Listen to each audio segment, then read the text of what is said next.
And hello, this is Eamon O'Brien. You're so welcome to the Reluctant Speakers Club Expert Series. Coming up today, we're going to talk about the power and the use of storytelling to engage audiences. It doesn't matter whether it's online or offline, and in fact, it works just as well in both. And I have one of the most outstanding guests you could imagine in my expert chair to speak on this very topic today. We have Joel Comm all the way over in Colorado. Hello, Joel. Hey, how's it going? It's I'm going. actually in my chair. I'm not in your chair. This one's mine. Yes, yeah, that's true, so to speak. Yeah. Well, for the three people who don't know who you are, Joel, I ought to tell them a little bit about you. So, you are a New York best-selling author, and your most recent book is Twitter 3.0. You are a well-known speaker all over the globe, but you're also a fellow who specializes in new media strategy. And when I think of you, really, and any speaking I've seen in the past, the word Mr. Engagement comes into the sentence. So you're a perfect guy for this conversation. Well, I'm humbled and I'm grateful to be here. Good. So maybe if we're talking about the power of story, a good place to start with is your story. And I know that you started in the mid-90s as an internet entrepreneur. Maybe you talk a little bit about that story and kind of lessons along the way. Slings and arrows. Boy, there's so many. It's in July of 2015, my first site turns 20 years old. Oh, So wow. I feel incredibly dated and blessed at the same time that I've been able to do this for so long and to create so many unique stories along the way. I'm kind of like a big kid with a pail and a shovel looking for a sandbox to play in. And that's why there's been so much variety in the types of projects and books that I've worked on, because I've dabbled in just about everything that's not illegal, immoral, or fattening. And it's made for a lot of fun along the way. So everything from selling a site to Yahoo because I was into games, to creating an affiliate marketing business, to filming a reality show, to writing 12 books on a variety of topics, creating a #1 iPhone app, and driving for Uber. I just Oh, I saw that. That was really cool. Yeah, it was a lot of fun. And that's all really, our lives are our stories. And the products and services that we create, there ought to be some connection, I believe, to our lives, something personal that gives us the why we're doing what we're doing. And Sure. it makes us all storytellers. It gives you that connection. Well, here's a question for you. So what prompted you to, in 1995, to set up your very first website? And before you tell me the answer to that, I'm just having flashbacks. In 1995, I remember I was working with MCI. I used to create ethnic advertisements. And our VP of sales and marketing came in and he said, this internet thing, it's about to take off. And I want to say that there was a little shy of 1 million folks, mostly business, on the interweb back in 95. So what prompted you to do it? Well, and there's a great story there. I love the question. So before the internet, I was still a solopreneur. I had a mobile DJ business. I did a lot of wedding receptions. I also did voiceovers for commercials, some on screen, which was horribly embarrassing. And I also cut my teeth on sales, doing some encyclopedia sales and home security system sales. But I always loved computer gaming, and I've always been into computers. In fact, my first computer was a TRS-80 Model 1 with 4K of RAM. 4K, not 4 meg. 4K of RAM. I'm having flashbacks again. I remember the first time I used a computer, it was a floppy disk, and this was high-tech because I think you could fit, was it a 64 K that you could fit? But it was ridiculous. This was before we had the floppy disks, because they were too expensive. We used a tape cassette player to record, to load and save our programs. In 1980, I was dialing in to bulletin board services at 300 baud. So technically, I've been online for 35 years. But I was very much into playing games, always have been, still am at the age of 51. I still love playing computer games. And back then, buying games was expensive, and with a young family. And I realized one day, reading a computer game magazine, that the people who reviewed that software got it all for free. So I decided to start up I was in Dallas, Texas at the time, and I started what was called the Dallas-Fort Worth Software Review. Got on the phone with software companies, and before you know it, it was like Christmas every day at my house with software showing up. And in 1995, January of that year, I went to the Consumer Electronics Show, and I realized what the web was. And I thought, I can take this magazine that I've been doing in print edition and put it in HTML on the web on a website. And in July of 95, my first site, worldvillage.com, was launched, and there was only 18,000 sites in the whole world that year. I believe you. Yeah, I don't remember a lot of the stats. I just remember people looking quizzically and saying, "Really?" Yep, really. And I was right. Yeah, who knew? Exactly. Yeah. Well, so if you kind of take that on, because stories kind of create meaning for so much of what we do in our life, and also why people might get excited about our ideas. Mhm. I know I've heard you in the past talk about why you think it's so important that all marketers really pay attention to story. Tell me a little bit about that in the context of how noisy the world is today. Well, everybody's talking about their stuff. Buy my stuff. Go to my site. Get this product. And really, we don't buy on the product itself. We buy for what it does for us. Ultimately, none of us are really in the business of selling products and services. We're in the business of helping people, right? Whether it's to do something important with their lives or just to entertain them, which is also important. We're in the business of serving.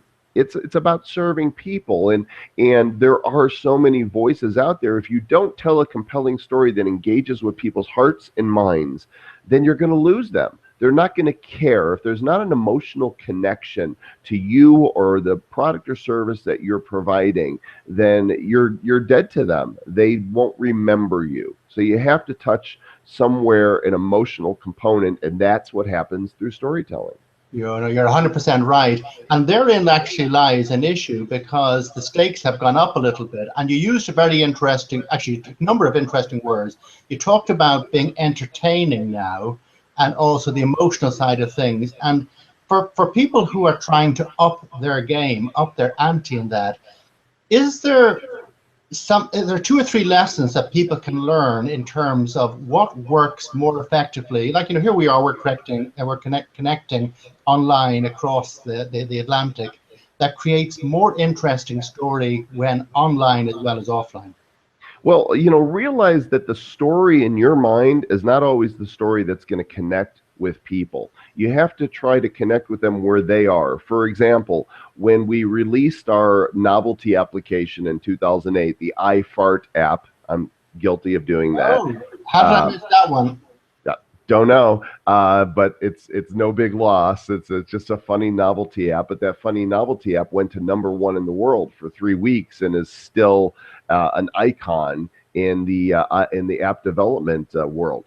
The low-hanging fruit would have been to tell the story about how there's a fart app out there. But rather than take that approach, I decided to do something that nobody had done in the app world yet, and that is to reveal my sales and rank statistics. Again, this is 2008. The App Store is new. Developers didn't know. What did it mean if you were ranked number 98 in the entertainment category? How many were you selling? What if you were number 27 overall?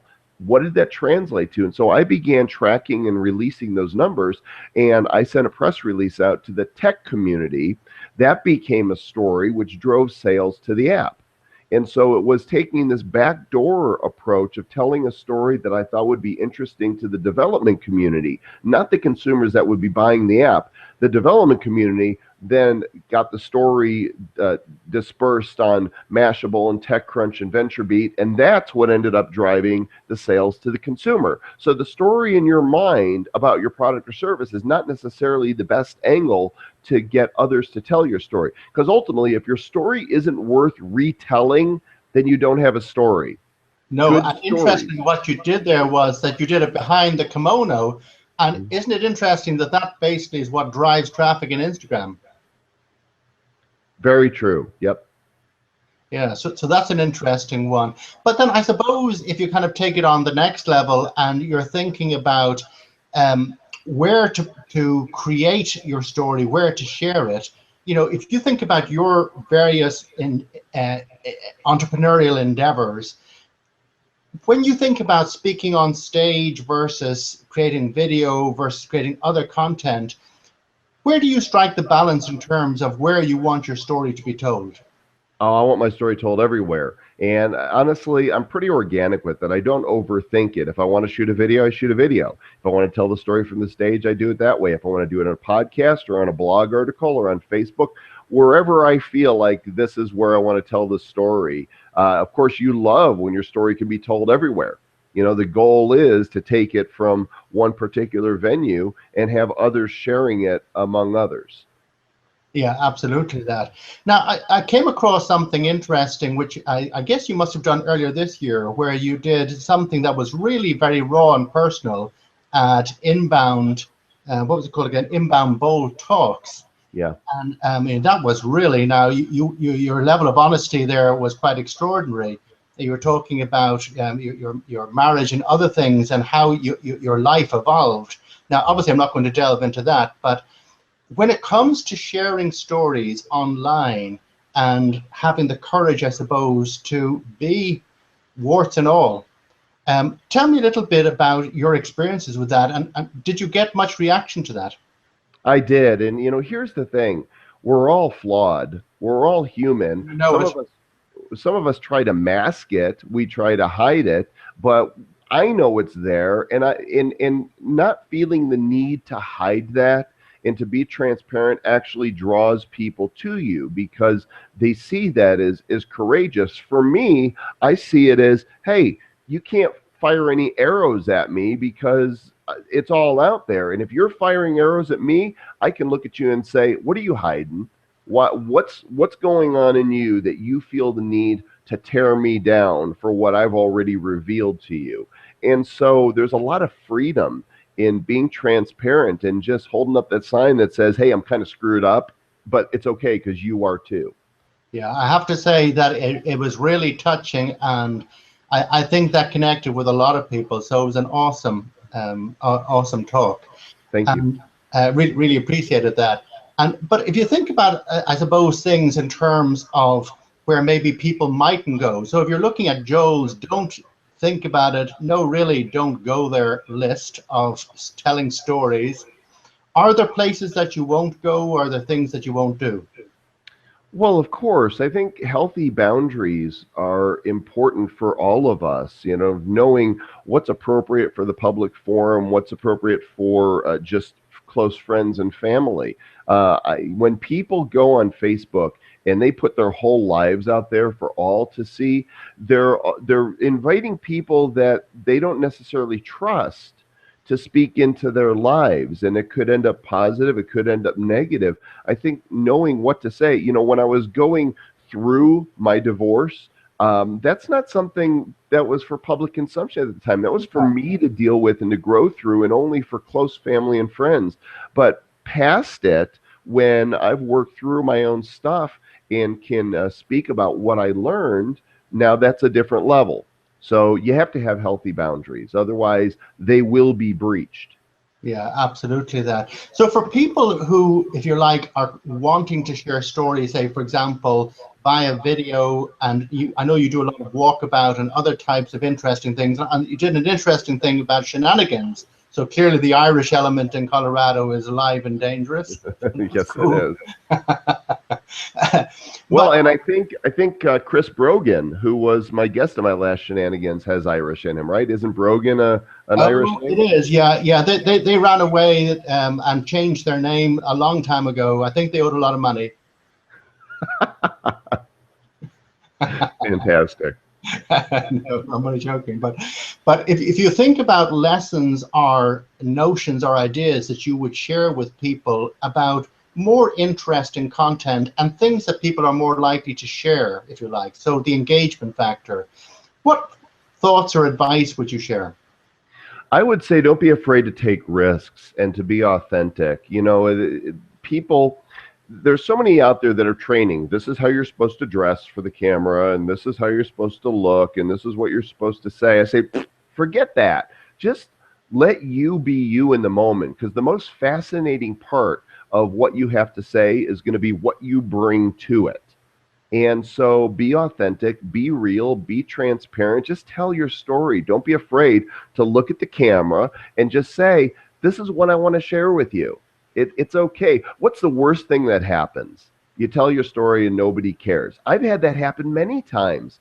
Uh, every time I speak, the world doesn't listen. I guarantee it. In fact, more often than not, the story I'm telling falls on deaf ears. But when you keep telling it, you keep telling it, and you keep experimenting and trying new things, you're going to hit some home runs. And that's really the key to success for me. It's showing up and just doing it again and again and again.